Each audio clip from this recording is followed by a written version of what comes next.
मुख्यमंत्री मनोहर लाल ने मंगलवार को चंडीगढ़ स्थित सचिवालय में मीडिया सेंटर के नवीकरण कार्य का उद्घाटन और विज्ञापन स्थलों की ई-नीलामी के लिए पोर्टल लॉन्च करने के उपरांत मीडियाकर्मी से बातचीत की। मुख्यमंत्री ने कहा कि इस पोर्टल के लॉन्च होने से शहरी स्थानीय निकाय विभाग के माध्यम से पारदर्शी तरीके से सरकारी भवनों व प्राइवेट भवनों पर विज्ञापन लगाने के लिए अनुमति प्रदान की जा सकेगी। सभी प्रकार के निकायों को लेकर कलेक्टरेट का 3.2% हिस्सा मिलेगा। सरकारी स्थलों का ई-निरीक्षण किया जाएगा। इसका न्यूनतम रेट 4% होगा, जिसमें से 40% एमसी को और 60% भवन मालिक को मिलेगा।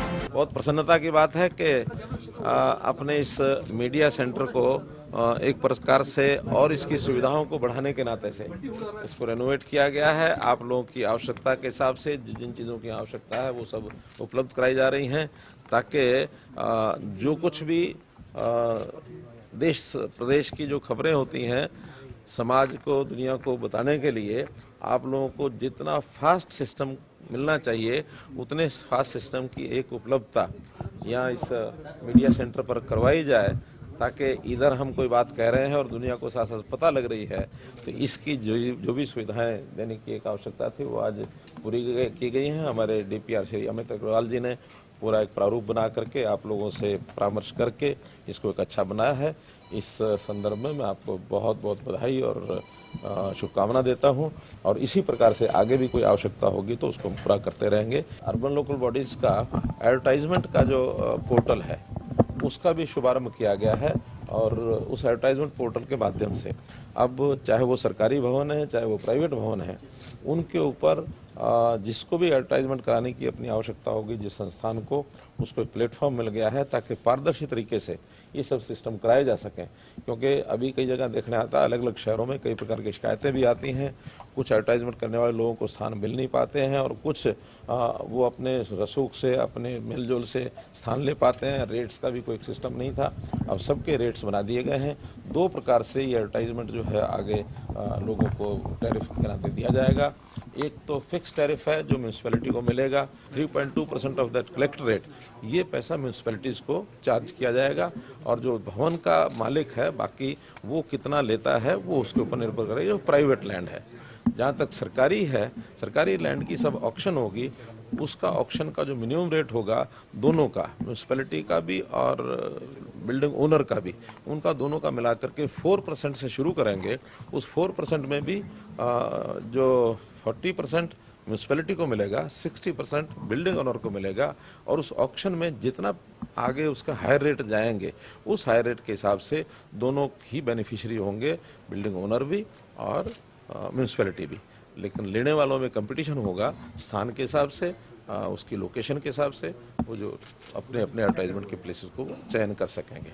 अभी जैसे बाजरा मंडियों में आ चुका है, पिछले वर्ष हमने बाजरे की भावांतर भरपाई दी थी, उससे पिछले वर्ष पूरे का पूरा प्रोक्योर किया था, लेकिन पूरा प्रोक्योर करने में कई प्रकार की कठिनाइयाँ आती हैं। पड़ोसी राज्यों के भी किसान या जो आड़ती या फिर व्यापारी वो उसको यहाँ ला करके बेचते हैं, उसमें वहाँ रेट बहुत कम होता है, हमारे रेट क्योंकि MSP होता है तो हम उसको प्रोक्योर करते हैं, तो उसका नुकसान हरियाणा सरकार को बहुत होता है। पिछली बार किसान भी संतुष्ट हुए थे कि जो difference between market rate and MSP वो जो है अगर उनको मिल जाता है, और उनकी रिकॉर्ड जो मेरी फसल मेरा ब्यौरा में रिकॉर्ड है उसके हिसाब से मिलता, तो वो सब संतुष्ट होते हैं।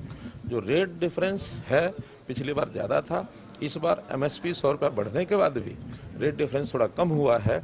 अभी इस समय मार्केट रेट जो बाजरे का है वो 1850 से 1950 के बीच में चल रहा है, और 2350 MSP है।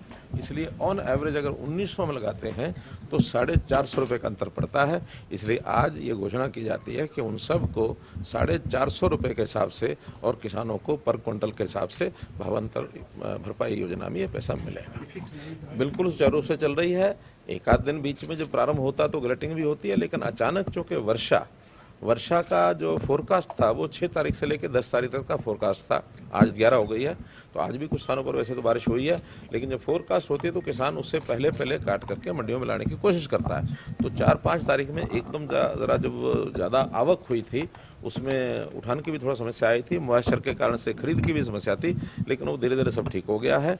और इन 3-4 दिनों में आवक भी कम हुई है और मंडियों में जो बिक्री भी शुरू हो गई और उठान भी शुरू हो गया, तो सारी चीज़ें ठीक हो गई, आगे निरंतर ठीक चलेंगे। आज ही हमारी जो पर्यावरण मंत्री हैं केंद्र सरकार के, श्री भूपेंद्र यादव जी से मैं उनकी मीटिंग में से अभी आया हूँ, ऑनलाइन मीटिंग उनके साथ हमारी हुई है और सारे प्रबंध जो हैं वो किए गए हैं, चाहे वो जो अवशेष हैं पराली के रूप में जलाने की घटनाएं न घटें। और इस बार बहुत एक अच्छे रिजल्ट्स हमारे मिले हैं। अभी तक केवल मात्र 81 घटनाएं ही रिपोर्ट हुई हैं, जिनके खिलाफ हमने FIR भी किया, सब किया है। तो लोग उसके लिए बहुत सतर्क हुए हैं।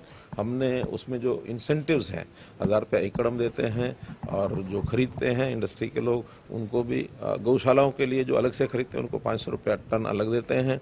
और जो इस समय IOCL का एक प्लांट जो लगा है, उनको भी हम VGF के नाते से पैसा देते हैं।